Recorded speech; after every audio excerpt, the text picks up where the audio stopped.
You remember me?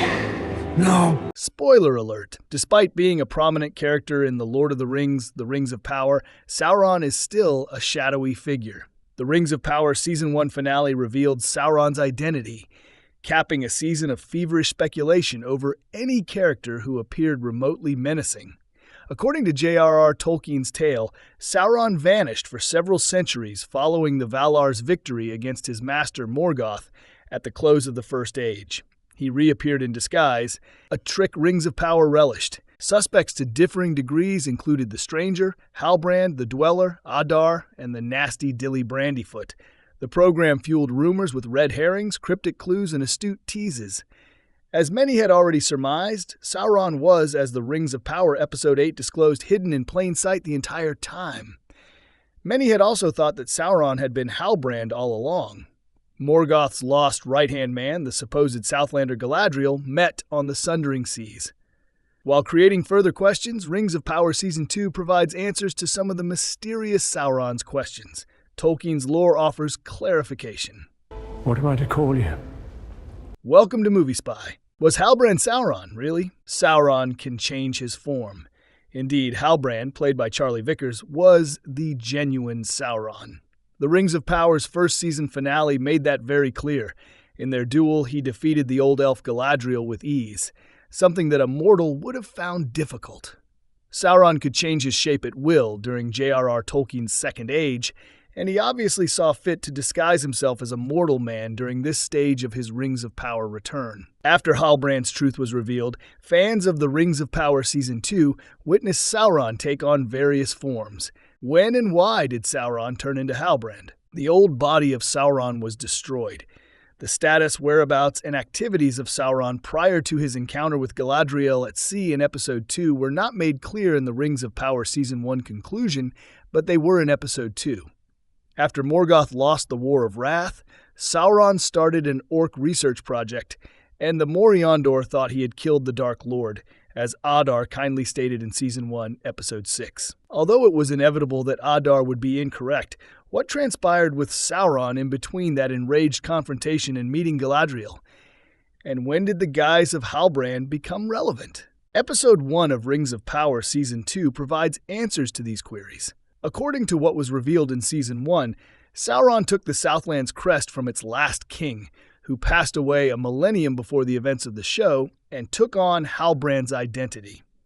The first flashback in the second season's first episode verified that Adar and his orcs really did cut Sauron apart as they claimed. Sauron was played by Jack Lowden here, who remarked that this flashback showed events of around 1,000 years before Season 1. The blood of Sauron's corpse held his spirit, which eventually took the form of his Halbrand body. The shape-shifting nature of Sauron is confirmed by the Silmarillion. Once his current form is destroyed, he has the ability to transform into a new one.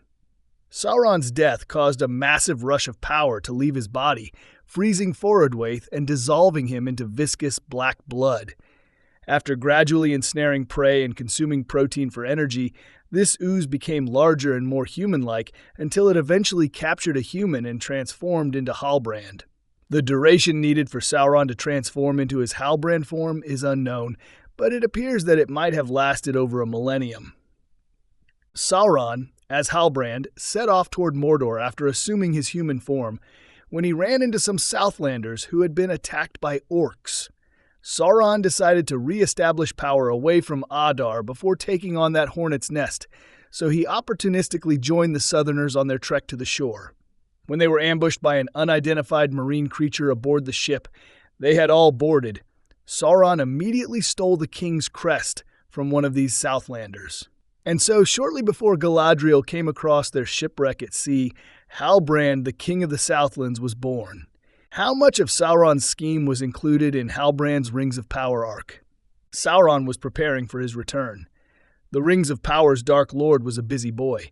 Subtly adopting the alias Halbrand, Sauron was able to come across the elf warrior Galadriel, instigate unrest in Numenor, pursue the betrayer of his followers, accidentally assist in the creation of Mordor through a volcanic eruption, and ultimately manipulate the elves into creating the Rings of Power. That run of greatest hits was not the result of random chance. In the Rings of Power, Sauron planned his path in part with the goal of arriving in Eregion and persuading Celebrimbor to create the rings. Given that Sauron would require an elf's friendship in order to enter their realm, saving Galadriel at sea was probably an attempt to win her trust. Sauron was able to deepen the political rift on the island with the trip to Numenor.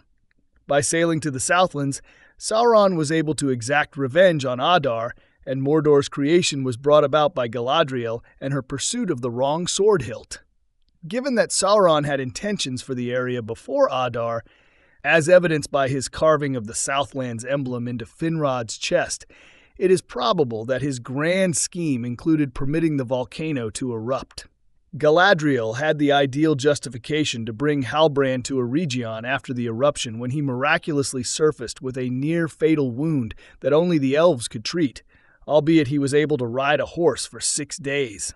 After arriving in Eregion and starting to work with Master Smith Celebrimbor, Sauron's grand scheme to make the rings was well underway. Really, Galadriel's denial was the only thing holding Sauron's scheme up. In Season 2, Sauron was forced to start anew, but he skillfully wormed his way into Celebrimbor's good graces and redirected his goal. Is Sauron honestly sorry for his past misdeeds? Sauron has an original idea about healing. The fact that Sauron appeared sincere in his belief that Halbrand had transformed may have been the most unexpected aspect of the Rings of Power's Halbrand revelation. He berated Morgoth and said he wanted to heal Middle-earth, repairing the harm his vanquished lord had caused in a conversation with Galadriel. Although Sauron's opinion of fixing Middle-earth reflects the traditional fantasy villain narrative that oppression and order create peace and prosperity, it is possible that Sauron lost interest in Morgoth during those ages of exile.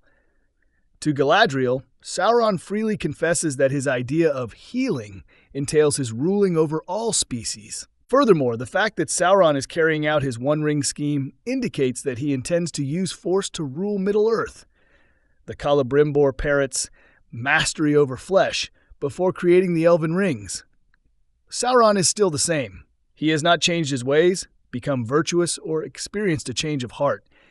Actually, the sidekick has gotten a chance to shine because of Morgoth's absence. Wishing to be the great savior of Middle-earth is a foolish deception, maybe more directed at himself than Galadriel. In Amazon's The Rings of Power, Sauron aspires to dominance, power, and control, regardless of the lies that emanate from Halbrand's mouth. How strong is Sauron at Halbrand's place? It is possible that Sauron was at his strongest when Halbrand. In the Season 1 conclusion of The Rings of Power, the dweller, nomad, and ascetic believed their enigmatic stranger was Sauron and assumed his actual Maiar powers had not entirely returned. Given that the stranger had lost his memories, this made more sense, but did Halbrand fall under the same category? Sauron gradually gained power over generations after suffering the treachery of Adar and losing the War of Wrath. In the first season conclusion of The Rings of Power, Sauron regained his abilities to shapeshift, engage in combat, and cast spells while assuming the persona of Halbrand.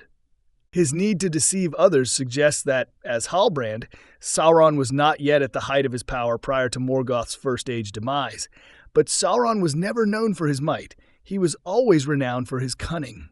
Furthermore, as Season 2 revealed, Sauron was able to charm a warg and an unidentified creature into not devouring him rather early on in his time as Halbrand. While Sauron might not have been at full power as Halbrand, he was undoubtedly close to it. As to why Sauron assists Celebrimbor in saving the elves, Sauron takes advantage of the elves' weakness to gain power. The Rings of Power were losing their elves.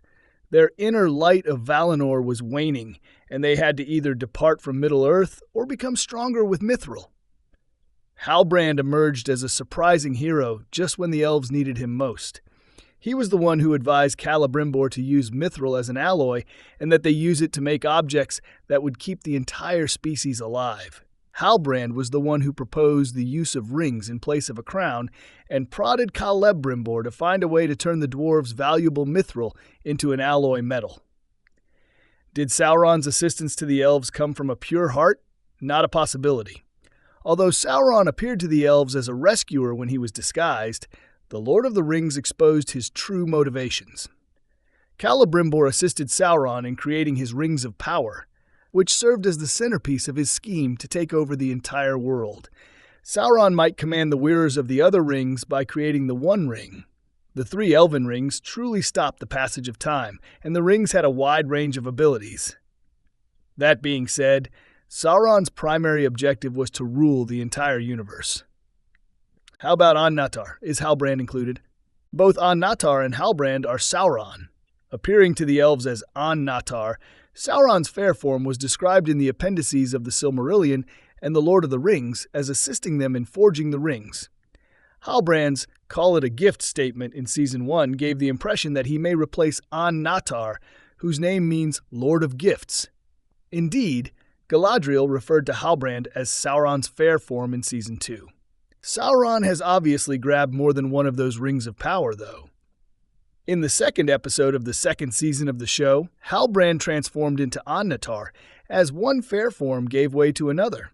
According to legend, Celebrimbor was led by ANNATAR to create all 19 Rings of Power, a feat that the program commemorates in Season 2. In canon, the elves did not know that ANNATAR was actually Sauron until after she departed and slipped on the One Ring. The Linden elves were fighting to stop him in the Rings of Power because they were aware of this from the beginning. Before Celebrimbor eventually realized ANNATAR was lying, he felt a nagging feeling of worry about everything and was coerced into completing the rings by him. Is Sauron's love for Galadriel true? Sauron is selfishly attracted to people. The suggestion that Sauron and Galadriel are in love is one of the biggest plot twists in the Rings of Power. From the beginning, there was a simmering, boiling sexual tension between Charlie Vickers and Morfydd Clark's characters. After the Battle of Tir Harad, the characters finally declared their affections.